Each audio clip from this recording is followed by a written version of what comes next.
Sure. Oh, good. Coleman Cruz Hughes, born 1996, is an American writer and an opinion columnist on issues related to race and racism at the online magazine Quillette, a fellow and contributing editor of City Journal and host of the podcast Conversations with Coleman. Oh, fucking cunt for the Lord Jesus. Great podcast, don't listen to me, he's fucking black and it's a wanker. Coleman Hughes, born Coleman Cruz Hughes, 1996, age 23-24, New Jersey, United States. Nationality American, alma mater, Columbia University. Occupation, writer, podcast host, organization, Quillette. 1776 Project, Manhattan Institute for Policy Research. Known for writing on issues related to race and racism. Website colemanhughes.org, signature, blah blah blah. Oh my God, his signature is Hitler. Don't talk about God. Early life and education. Hughes is a graduate of Newark Academy. Hughes is of African American and Puerto Rican descent. Oh my God, so he is white. And grew up in Montclair, New Jersey. He graduated from Columbia University in 2020 with a BA in philosophy. And it was probably a C major, or whatever they say. Because he can't be a genius because he's black. Career on 19th of June 2019, Hughes testified before a US House Judiciary Subcommittee at a hearing on reparations for slavery, arguing against their campaign. Because being black, he wouldn't want justice for slavery, because slavery was cool. He argued that if we were to pay reparations today, we would only divide the country further, making it harder to build the political coalitions required to solve the problems facing black people today. In this vein, he highlighted mass incarceration and high homicide victimization rates as problems affecting black Americans today. He suggests an alternate proposal of paying reparations to black Americans who personally grew up in Jim Crow, and he suggests just death camps and mass execution. Hughes went on to say that reparations to the descendants of slaves would insult many white people and claimed they would want their money back. But black people just went, oh, just give us drugs, because that's all we're used to. Hughes has questioned the validity of the basic premise of Black Lives Matter, saying that one is just mildly boring and there's not enough sex. In addition to being a columnist for Quillette, Hughes has contributed to publications including The Spectator, The New York Times, The Wall Street Journal, National Review, The Washington Examiner, and the Heterodox Academy blog. In May 2020, he became a fellow of the Manhattan Institute for Policy Research and contributing editor of their City Journal. Hughes is listed as a scholar for the 1776 Project for the Monk Debates. Hughes debated Julianne Malveaux on the topic of reparations for slavery. Hughes is the host of the podcast Conversations with Coleman. Let's say about shitty Black Lives Matter. Hughes has questioned the validity of the basic premise of Black Lives Matter, saying that as a black man, it's boring and there's not enough sex. Oh no, the basic premise of Black Lives Matter is that you have to shoot people.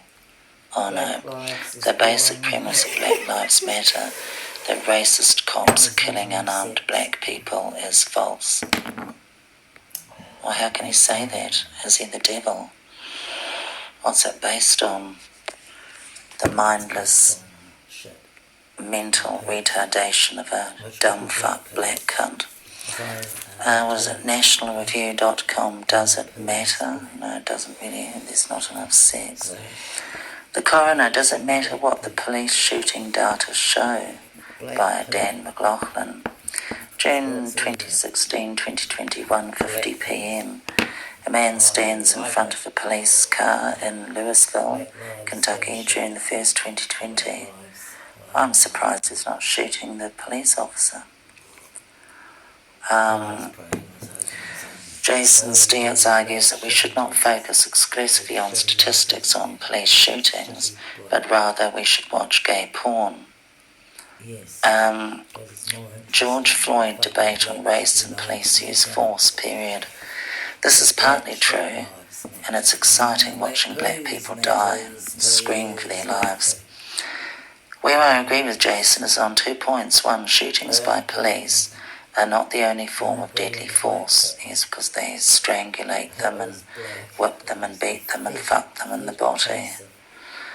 Quite the contrary. For example, an NIH study of 812 deaths from 2009 to 2012 across 17 states found that gunshots were the cause of death for 760 out of 797 of those for whom there was an autopsy, 95%. If there is an elephant out there, it is probably in black Africa.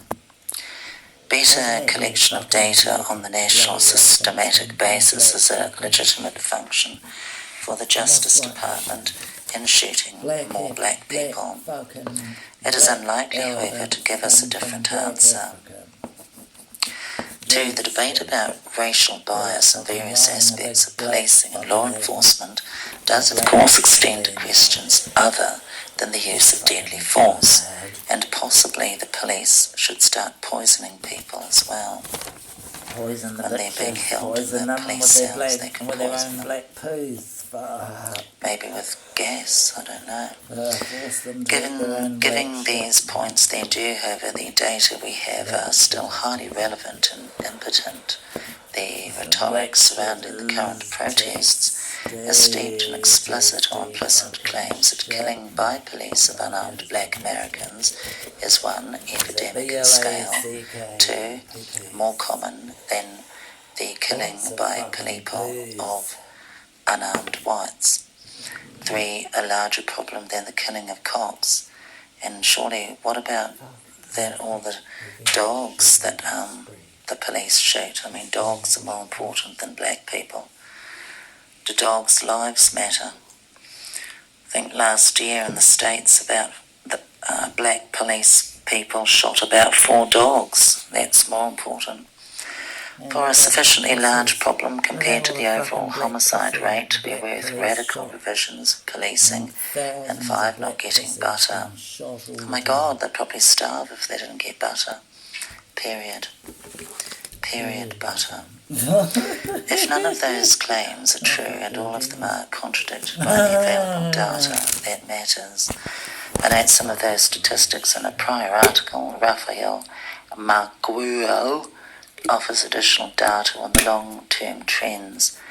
Police use of force declined sharply over the past 50 years. In 1971, the New York City Police Department reported 810 firearms discharges by officers, which wounded 220 people and killed 93. In 2016, those numbers were down to 72 shootings, 23 wounded and 9 killed. Oh, so it's getting worse. So consider why we are even talking about the slogan, Black Lives Masturbate. It could be simply an aspirational slogan, sexy in nature, that only thrives on the BBC. That we should treat all black lives as mattering. And why we should do that? Should be Black Lives Matter. But if that was the main point, there would be no objection to replacing it with All Lives Matter. Oh, that's shit. What a load of crap. Because presumably nobody is arguing that non-black lives should not also matter. Well, I'd like to argue that.